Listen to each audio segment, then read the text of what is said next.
மாட்டான்றதெல்லாம் கிடையாது. பணம் வச்சிருக்கிறன்றதுனால அவன் பாவம் செய்ய மாட்டான்றது இல்ல. இயேசுவை அறிந்து கொள்ளவில்லை என்றால் எல்லா மனிதனும் பாவத்திலே வாழ்ந்திருக்கிறான். எத்தனை பேர் விசுவாசிக்கிறீர்கள்? இயேசுவை உண்மையாய் அறிந்தவன் பாருங்க, ஒருத்தன் வம்படியா இழுத்து சண்டைக்கு இழுத்தாலும் அவன் என்ன பண்ண மாட்டான், அவன் செய்கிற வேலையை இவன் செய்யவே மாட்டான். ஏன்னா தேவன் அன்பாகவே இருக்கிறார். அன்பா இருக்கிறார்னு போடல, தேவன் அன்பாகவே இருக்கிறார் என்றதை எழுதுனதே இவர் தான் சொல்றாரு. அன்பா இருக்கிறார் அப்படின்றது அதோட முற்றுப்புள்ளி.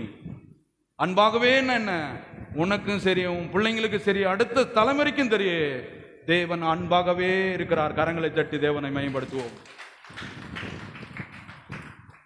அதனால்தான் உண்மையான ஒரு கிறிஸ்துவன் தன்னை சபிக்கிறவர்களை கூட என்ன பண்ணுவான்,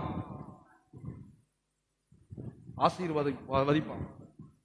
அதான் சொல்றாரு, என் ஆவியை பெற்றுக்கொண்டவன் அவன் என்னை போலதான் இருப்பான்.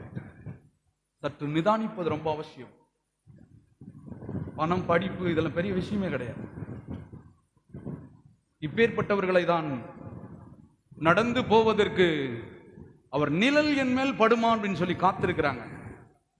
இந்த இப்பேற்பட்ட பவுலை தேவன் எடுத்து பயன்படுத்தி அவனிங்க அவன் கையில வச்சிருக்கிற கட்சிப்பை அப்படி தூக்கி போட்டா அதை பிடிக்கிறவங்க எல்லாம் என்ன ஆகுறாங்களாம், சுகமடைகிறார்கள். தலையில ஒரு தலப்பக்கட்டு கட்டி இருந்தான், அதை கழட்டி தூக்கி போட்டா அதை பிடிக்கிறதுக்கு லட்சக்கணக்கான ஜனங்கள், அதை பிடித்தவர்கள் எல்லாம் சுகமடைகிறார்கள். எப்படி இருந்தவனை எப்படி மாத்துகிறார் என்பதை பார்க்க வேண்டும். நான் சொல்லுகிறேன், ரட்சிப்பு என்பது கவனிங்க, அந்த கடலுக்கு அந்த பக்கம் இருக்கிறவன் அவன், நீ ஏதோ நீந்தியோ பாலம் போட்டு வர்றல, கர்த்தர் அந்த பக்கத்தில் இருக்கிறவனை, பிரச்சனையில் இருக்கிறவனை ஒரு சனப்பொழுதில் இந்த பக்கம் கொண்டு வருவதற்கு பேர் தான் ரட்சிப்பு. எத்தனை பேர் விசுவாசிக்கிறீர்கள்? ரட்சிப்பு. அப்படி பாவத்தில் இருக்கிறவனை தேவன் நீதிமானாய் மாற்றுவது, அதுதான் கிருபை. இதை போய் நீ ராத்திரி எல்லாம் தூங்காம இருந்து நான் ரட்சிப்பை பெற்றுக்கொள்ளணும், ரட்சிப்பு. நீங்கள் கர்த்தர் செய்ய போகிறதை நின்று கொண்டு சும்மா இருந்து பாருங்கள்.